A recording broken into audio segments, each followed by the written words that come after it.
Hello. Well, we are on chapter 41 and we are about to find out what is happening with that bridge. All right. It must be a bridge to the top of Never-Ending Mountain, Dragon said, and to the old man of the moon. With the attached bamboo stakes, Minley and the dragon had anchored their end of the bridge to the ground. As it stretched into the night, it quivered in the moonlight. Minley stared at the vast length of the bridge, hanging in the sky like a delicate red spiderweb.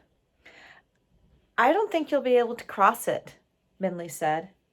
Dragon 2 looked at the U-shaped bridge with its fragile ropes. I cannot fit on it, he said, and I doubt it will hold my weight.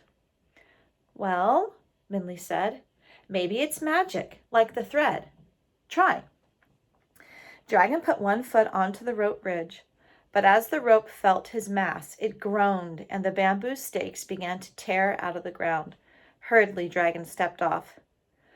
I think, Dragon said slowly, I am not destined to see the old man of the moon.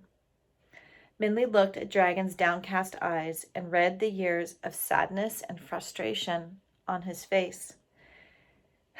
Tears burned in her eyes as she thought about their long travels that had led to this great disappointment. I wish I could fly, Dragon said simply. You will, Minley said, blinking her tears away. The bridge is big and strong enough for me. I'll ask the old man of the moon your question and return. Dragon brightened with hope. You will? He asked. You will do that? Minley nodded. I will wait for you here, Dragon said. I will not move until you return. When you tell me what he says, I will fly you back home to your family. Then I better get going, Minley said. But her smile faded as she looked at the bridge in front of her that seemed to loom into nothingness. I will wait for you here, Dragon repeated. Minley nodded and took a deep breath. Then, grasping the two sides of rope for balance, she carefully stepped onto the rope bridge and began to walk.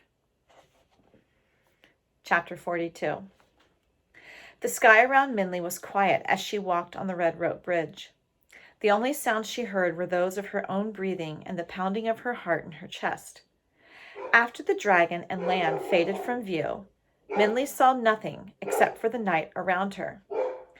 With such a limitless landscape, she could not tell how far she had walked or how much of the bridge she had left. It seemed never-ending. She began to wonder if she had walked for hours or days. But slowly, so slowly Minley almost didn't notice it, the darkness of the night lessened. With each step she took, the world around her became brighter. And with this light, Minley saw that the sky below her had somehow become a vast lake of pure water, and the night clouds were made of floating lilies. And stretched before her in the distance, like a faraway coast, she saw a high wall that seemed to glow. The wall was smooth and creamy white, as if made out of pearl. It too seemed to be endless.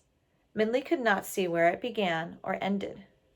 However, as Minley got closer, she saw a round opening in the wall just before her, and in that circular passageway, a white rabbit stood like a jade statue. It was only when Minley stepped off the bridge and the rabbit started toward her that Minley realized it was alive. Welcome, the rabbit said. You're a little late. Did you have trouble with the monkeys? Minley was too astonished to speak. The rabbit looked extremely like the one painted on her blue rice bowl. She nodded with her mouth gaping. Well, let's go, the rabbit said. You're going to have to keep it short with the old man. He's very busy and hates unnecessary talk. Minley followed the rabbit through the round opening into a white courtyard and over a polished stone bridge that seemed to grow from the ground. And please don't forget to be visualizing. This is a lot of unusual detail. You really want to be able to picture where Minley is.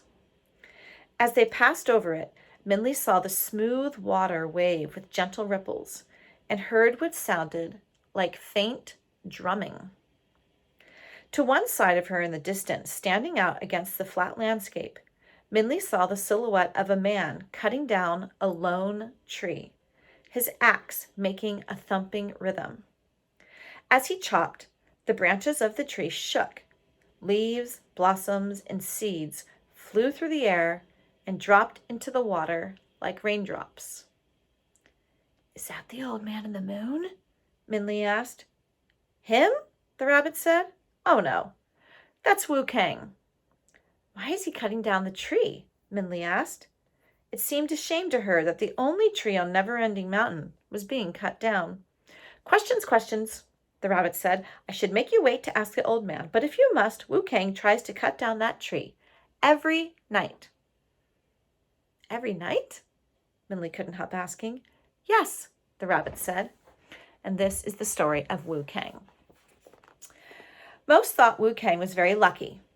His wife was beautiful and his children were healthy, and they all lived in a comfortable cottage on a farm in the country. His parents and elder brother lived with him, and his neighbors were faithful friends.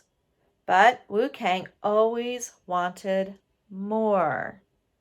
So when his crops thrived and flourished, he decided farming was not satisfying enough for him. And the day he reaped his successful harvest, he told his friends that he was leaving the countryside to move to town. "Why?" they asked him. "I want more," Wu Kang said. "But we are all so happy here together." "It is not enough," Wu Kang said. So he packed up his possessions and sold his cottage, farm, and land. Then with his wife, children, parents, and brother, he moved to town. It was crowded and inconvenient in the smaller house, but Wu Kang was able to apprentice himself to a furniture maker, and his family began to adapt to their cramped home. However, the day he was able to carve a chair from beechwood was the day he quit and decided to move to the city. "Why?" his parents asked him. And what do you think he's going to say? "I want more," Wu Kang said. "But we are happy here together." "It is not enough." So, with his wife and children walking behind him, Wu Kang left his parents and brother behind and moved to the city to search for something more. Their new home was a small hut of earth squeezed between other tumble-down houses on a filthy street, far away from the tight, cozy house in town or the comfortable cottage on the farm. Nonetheless, his wife and children adjusted to life in the city while Wu Kang looked for satisfaction. But still nothing was enough for him. After mastering the abacus, Wu Kang decided to quit the training to be a storekeeper. After learning how to hold a paintbrush, he stopped studying for a government position because Wu Kang always wanted what, everyone? That's right, more. "Maybe you should try to become an immortal," his young son said to him. "You couldn't want more than that." "I think," Wu Kang said, "perhaps you are right." So Wu Kang packed up a small bag and left his wife and children to find an immortal to study under. His heartbroken wife pleaded with him as he stepped out the door. "Don't leave," she said. "Here we are together." And what does Wu Kang say? It is not enough. Wu Kang searched and traveled long and far, and one night he found the old man of the moon. "At last," Wu Kang said, "an immortal. Master, will you teach me?" The old man of the moon preferred to decline, but Wu Kang insisted and begged. So with misgivings, the old man agreed and brought Wu Kang to Never-Ending Mountain. So the old man began to teach Wu Kang lessons full of wonder that common men would marvel at. However, Wu Kang, true to his nature, was unmoved and still wanted more. When the old man showed him how to get red threads from his granddaughter, the goddess of weaving. Ding, ding, ding, ding, ding. I'm going to reread.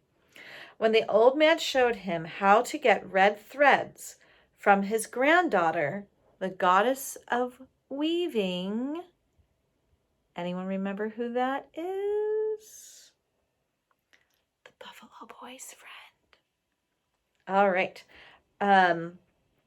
Traveling across the sea of stars on a bridge of nightbirds, Wu King watched and followed, but after 3 days, he was not happy.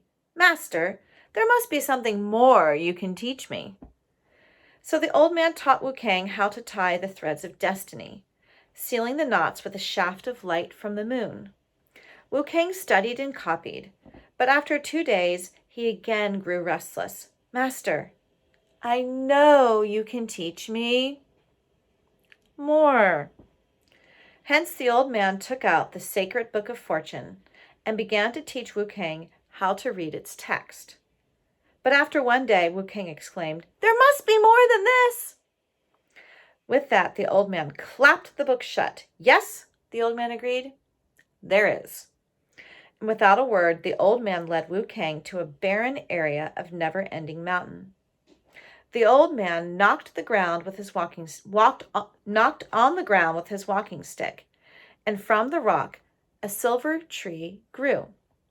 As Wu King stared, the old man tied a string of destiny around him and the tree. "The only things for me to teach you," the old man said to Wu Kang as he handed him an axe, "are the lessons of being grateful and patience. Only when you are able to cut this tree down will I know you have learned them." Wu Kang shrugged and began to chop down the tree. Little did he realize that with every cut, the tree grew back, and every blow only scattered the seeds from the tree into the night sky lake. So every night, Wu Kang cuts the tree. Tied by the string of destiny, he cannot leave it, and is fated to chop until he learns his lesson, or until the end of time. Minli walked silently after the rabbit finished the story, and for a while the only sounds were of the tree's flying seeds falling into the water. "Those seeds," Minli said to herself, "they are really falling through the sky to the earth." And you should be thinking, wait a minute, when have I been hearing about seeds falling from the sky like rain onto the earth? They are the seeds that fall into Moon Rain Village. It's Wu Kang's chopping that makes the strange moon rain. The flowering trees grow from the seeds from that tree on Never-Ending Mountain. But just then, Minli's thoughts were interrupted by the rabbit, who had stopped suddenly. "In there," the rabbit said, motioning toward a circular opening. "There's the old man of the moon." And we're going to be stopping right there. And here is a picture. And I read a long time today, 13 minutes. So tomorrow we're going to get to meet the old man of the moon. Goodbye.